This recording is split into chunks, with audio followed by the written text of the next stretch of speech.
Hey, good morning. Welcome to Integrative Preparedness. I'm Steve Smith. I want to talk today about advanced preparedness.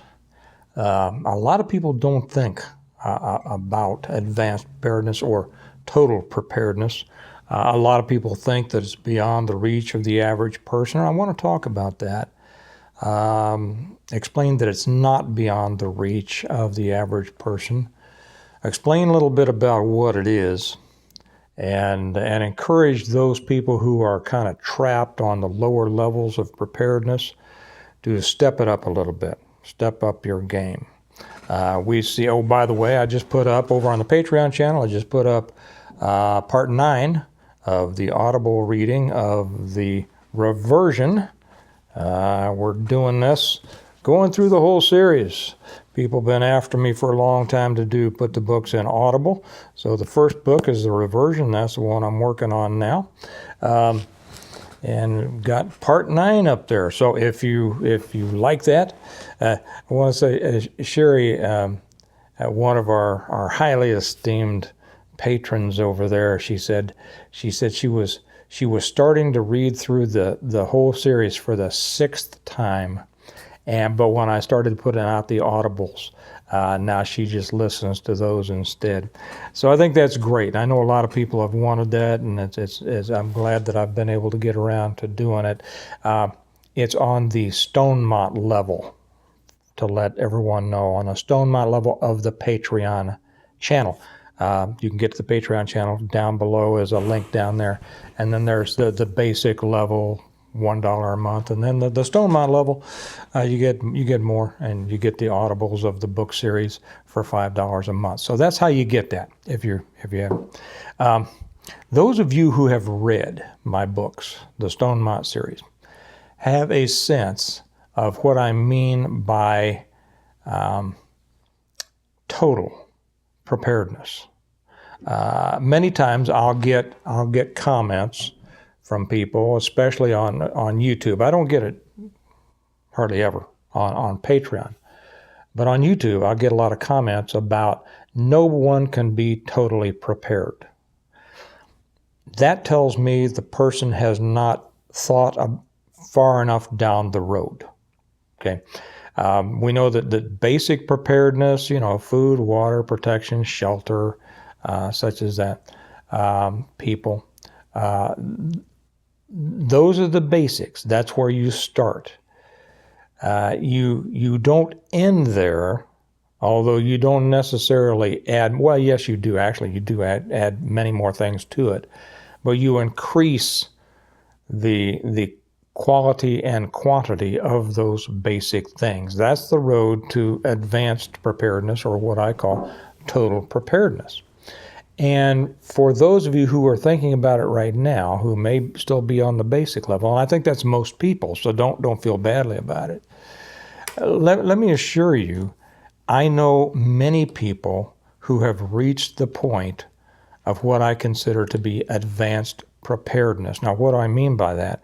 I mean, if everything collapsed, like is in my books, if everything collapsed tomorrow, they're going to continue to live a high quality life. Okay. The difference there is that those are the people who did something very important. And that was they accepted that these major calamities can happen.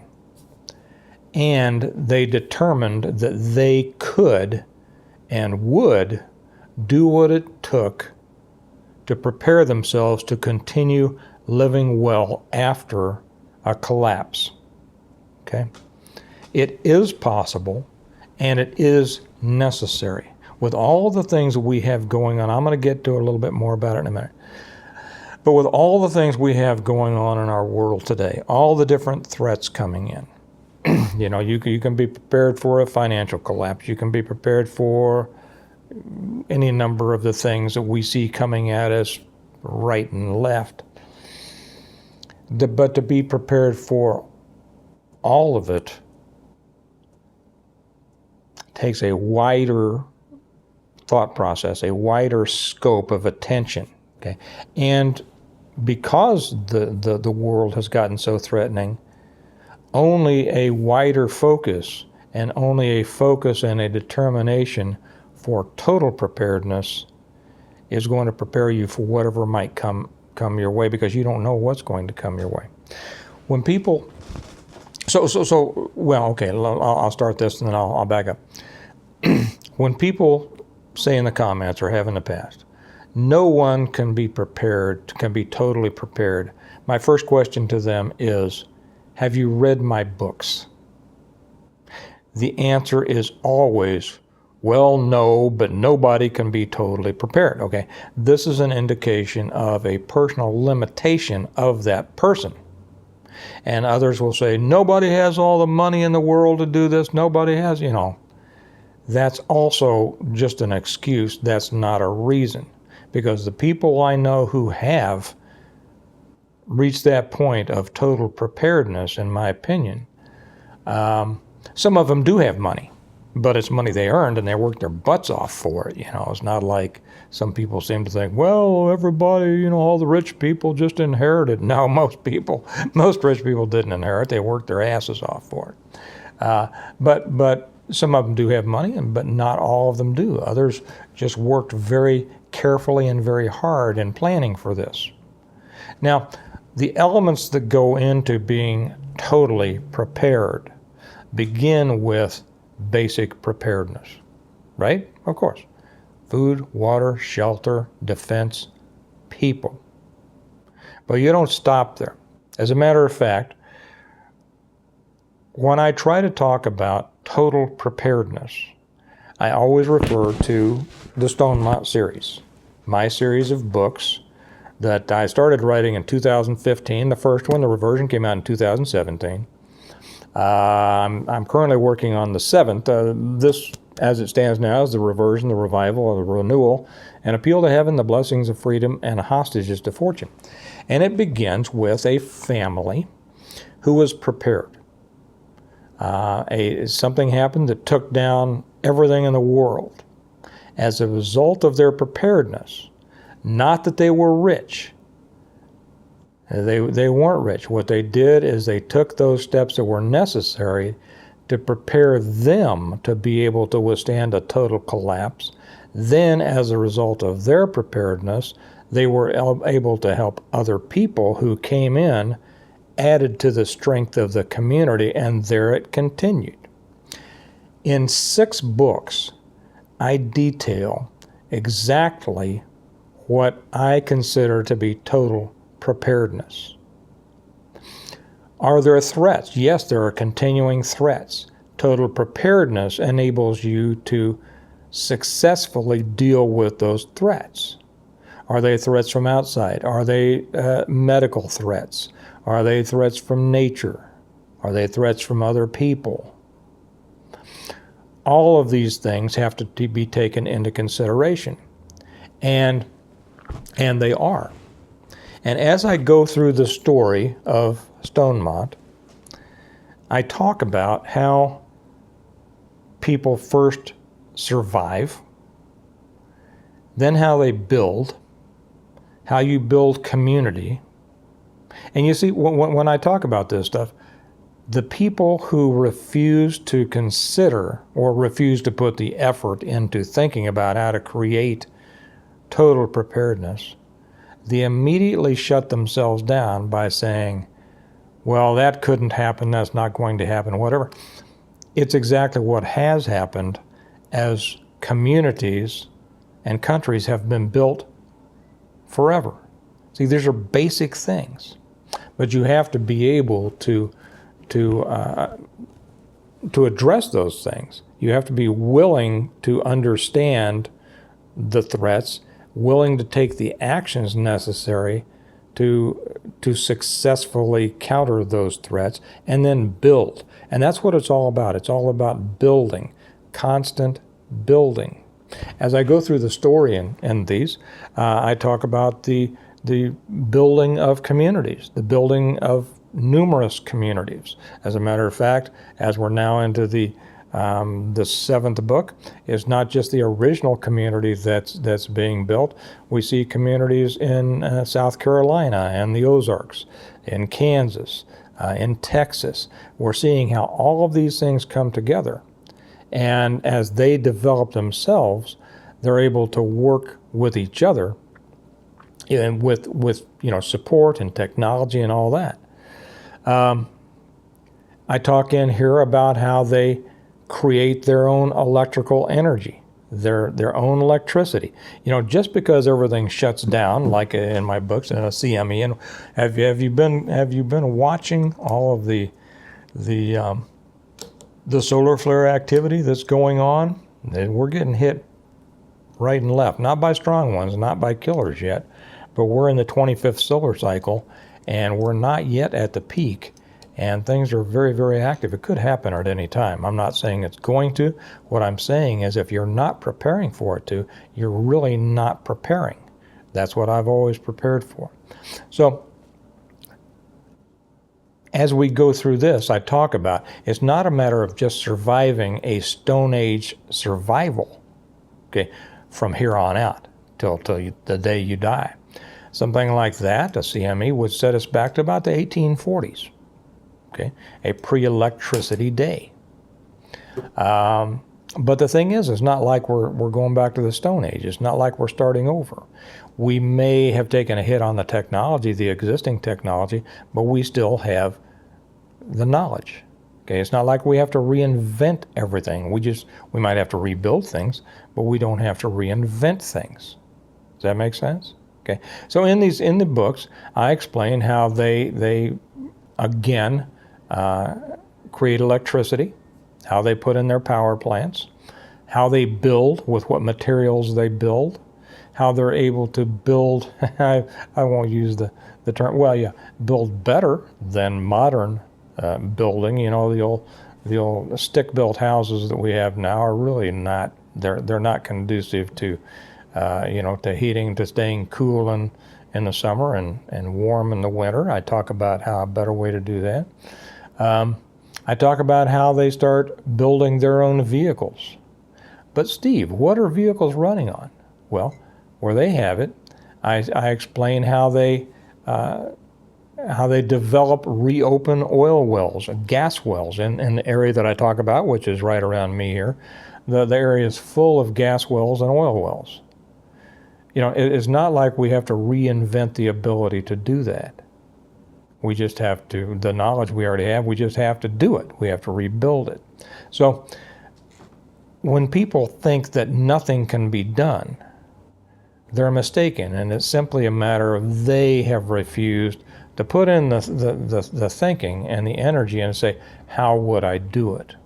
Now, I even get to the point, I won't spoil the surprise because it's coming up in book 7. I think a lot of people are going to get a kick out of where we go in book 7. But, you would be surprised, many of you, not all of you, many of you would be surprised at how, I won't say easily, I'll say possible, how possible it is to reestablish a quality life after everything has gone to kaput. And here's I'll get people saying, but don't you realize that people are going to attack you and the marauders are going to come get you and this and that and everything. And I thought, hey, I've been teaching this stuff for over 40 years. I've spent 8 years writing books about it. Yes, I imagine I've thought of it. Okay, don't let that get in your way. Don't let this negativity, it thought of, well, it can't be done, because it can be done. Those who say it can't be done simply mean they're not willing to put in the work and the effort to do it. Okay, but it can be done. And this is what everyone should be preparing for. Why? It's not, we may not be hit by a CME. The things we're being hit by right now, if you're prepared for everything, which means that you are able to function well, separate from those external interrelated systems over which you have no control, gas, electricity, water, defense, all of these things. If you have put your life together and your community together, your group together, your people together, which I call my circle of friends, in such a way that you're able to function separate from that, then you have achieved advanced preparedness. And it's very important, because this whole house of cards, I mean, you know, it's so close to coming down. Who knows when it's going to happen? And when it all comes tumbling down, that's the end of when you are able to prepare. You have to be prepared by then. So what I want to encourage you to do, and I'll tell you what, if you're not with us on the Patreon channel, come over. Whether you come to the Stone Mountain level to listen to the books, or whether you just come to the basic level, we have some exceptionally smart and accomplished people in our community over there. That's what makes that. By the way, we have hit a milestone on the Patreon channel. I won't say what it is, but it's a milestone. And it's great to have everybody over there. But you'll find that we have a community over there who is so helpful for each other, who is so smart, who is so instructive. They put things up in the community section, which I think now is called the member posts or patron posts or something like that. So even just if you're just there on the $1 level, you're able to get that. But if you're not with us, do come over. You're going to learn so much. And if you really are interested in being prepared, basic preparedness, although it's a place to start, it's not enough. It's not enough to allow you to live a quality life after who knows what may happen. You need to constantly be working for advanced or total preparedness. So that's my message today. Think about that. Like I said, for those of you who have read my books, we have people who have read through the whole series 3, 4, 5 times, and they say they'll still learning. So yeah, I'm not shy to promote these. That's why I wrote them, right? I wrote them as a great story, but also as a master plan. A master plan for you to read these, and you'll be surprised. I've had so many very experienced preparedness instructors say, I hadn't thought about that. But see, that's what I do. That's my life. I think about these things. And I want you to know about them, and I want you to act on them, and I want you to be more prepared. Because when this house of cards falls, it's going to be a mess. And it's not going to be fun for those people who have not prepared. So again, I don't think I told you how you can get them. You can get them either through Amazon, or you can get them directly from me on our website, stonemont.us. I say if you want them fast, buy them through Amazon. If you want them autographed from me, and I love doing that, it takes a few more days, but you know, I love doing that because I love my relationship with my readers, just like I do with my viewers here. Order it through the Stonemont website, stonemont.us. The link is down below. T-shirts are over there too if you want to be real Stone Monters, and I tell you, they're great T-shirts. And think about that. Use this as a lesson. Use this as the battle plan for your total preparedness, because you're gonna find things in here you haven't thought about, and you're going to find things in here that if you will do them, you are going to be so much better prepared than you would otherwise. So think about that. Up your game, because the other side's up in their game. More threats are coming. You need to be ready. And like we say, we prepare well today in order to live well tomorrow. You're going to live tomorrow exactly however you prepared to live. If you didn't prepare very well, you're not going to live very well. But if you prepare well, that's how you're going to live. So do it. Get out there and do something. Think about it. Think about upping your game. Take it on up, not a notch, but several notches. What could be coming your way, and get ready for it. You all have a good day, and I'll talk to you later. Bye-bye.